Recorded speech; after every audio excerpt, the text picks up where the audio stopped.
Hi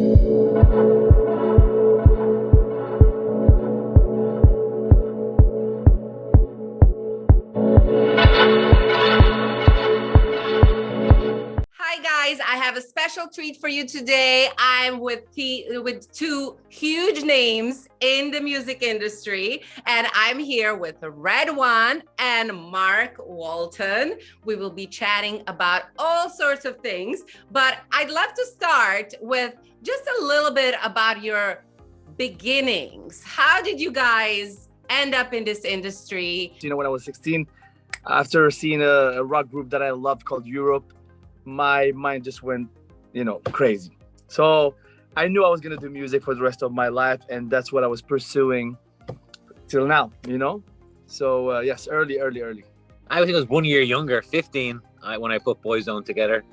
It was a big dream I had. Obviously, like Red, a lot of people thought we were crazy, but I just said I'll give it a go. It was an American boy band, UK boy bands, and I was thinking, why not an Irish?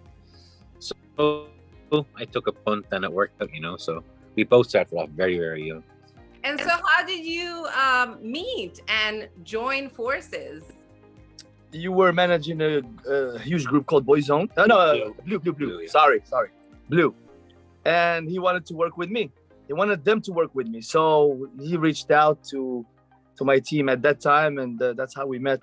Yeah. And it kind of just instantly became best friends before business, really, So Red, how do you decide whether or not you would work with someone or not?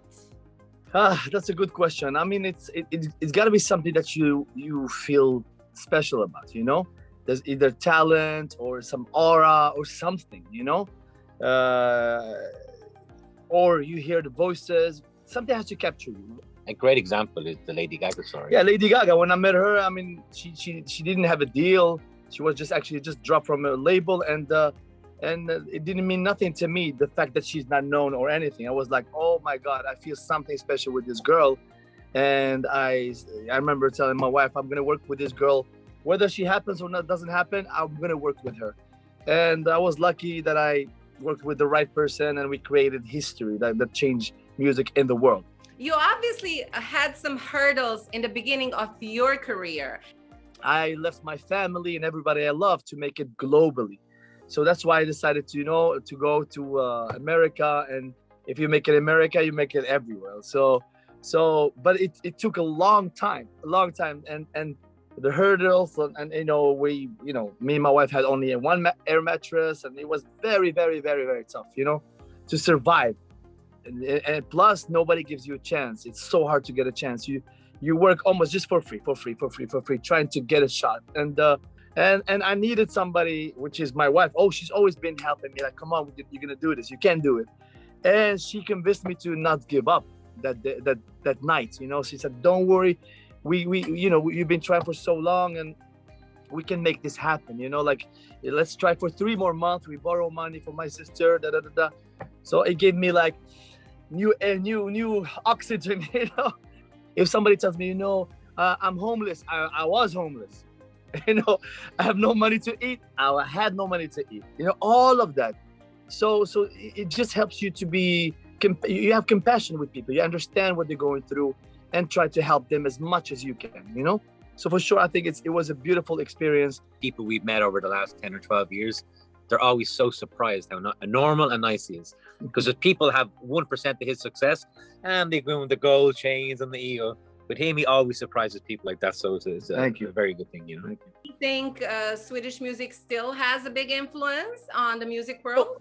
My influence in music was from Morocco, because in Morocco, we listen before believing that you can make it. We were listening to everything that's coming outside of the world, because it's cosmopolitan, But Sweden helped me to be structured and be closer to perfection on whatever you do. Really take it seriously and make it sound perfect, and make it so people can understand it, and not just, oh, I'm talented, I'm gonna do whatever I'm thinking, because a lot of times some artists, they just put out whatever. They have talent, they have raw talent, but they don't have the structure of it, And that's what I learned. That's how I was. I had a lot of ideas, but Sweden taught me the structure to make it perfect, straight to the point, not too much, so people can remember, you know? Yeah, like Red said, I mean, some of my favorite songs come out. It's like Swedish music just goes globally. They know pop music, as Red said, more than probably anyone in the world, you know? So I understood why he went there. And when I was in I was in a group years ago, and my first #1 was in Sweden, actually. So it's quite personal to me as well, you know? Tell me a little bit about SpotStar. What is SpotStar? What we try to do with SpotStar is to cut the middleman and to eliminate the gatekeepers. So whoever all the talents in the world, from all over the world, can create their music and put it out there without having anybody to judge by the fans. Besides the fans, only the fans that can judge you. Because what is the ultimate thing for an artist? You want the fans to love you or to judge you. If they like you, then you know that you're good. But not a person that had a bad day, had a fight with his wife, and could say, I don't like your music, out. And suddenly he killed you. Or a judge on the X Factor that said, no, I don't like you. Why? You don't like me, but maybe millions will like me. So this is something that's never been done. We're kind of are going to disrupt the music industry, but in a positive way. It's just helping as Red says, the young kids out there that don't have an opportunity to get to the fans. So directly. Yeah. And also it's the first time it's ever been done through blockchain as well. So it's very exciting, to be honest, you know. That's amazing. Do you think that's where the future of music is? I mean, we talked about this when we were putting this whole thing together about YouTube, all these different places. You can have millions and millions of views and not make a lot of money. So what we're kind of doing is saying, you know what, the fans like them, they can invest in them, or they can vote with tokens to put them up onto the charts. So you'll see, like, there could be like 1,000 acts that are really hot at the moment. And again, even what does both work in the music industry, the most important thing is the fans. And that's what we're kind of now putting that platform out there, you know, that direct, as Red said, there's no middle person, you know. If they like you, they're going to put tokens into you, and you're going to know it's real, like, you know. Yes.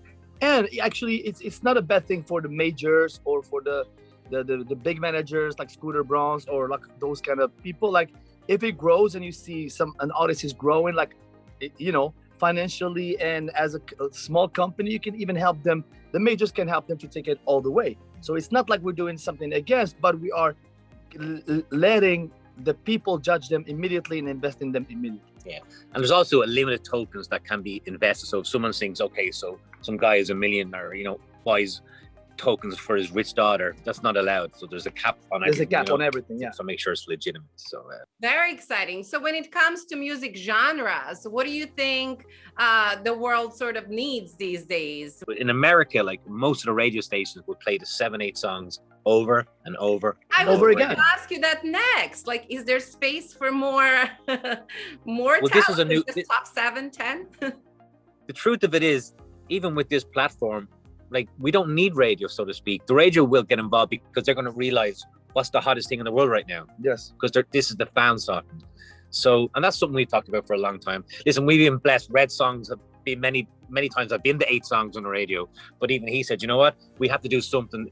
This isn't fair. We have to give kids an opportunity. And that's why this whole idea evolved, you know? Yes. There's like equal chance Exactly. to everybody. Can be somebody like the poorest kid from Africa somewhere or from any country has just a guitar and plays something that touches people. Suddenly he's like, Boom, goes up. because people love him. Thank you so much. It was a pleasure speaking to you guys. I can't wait to, you know, learn more about the platform and to check it out.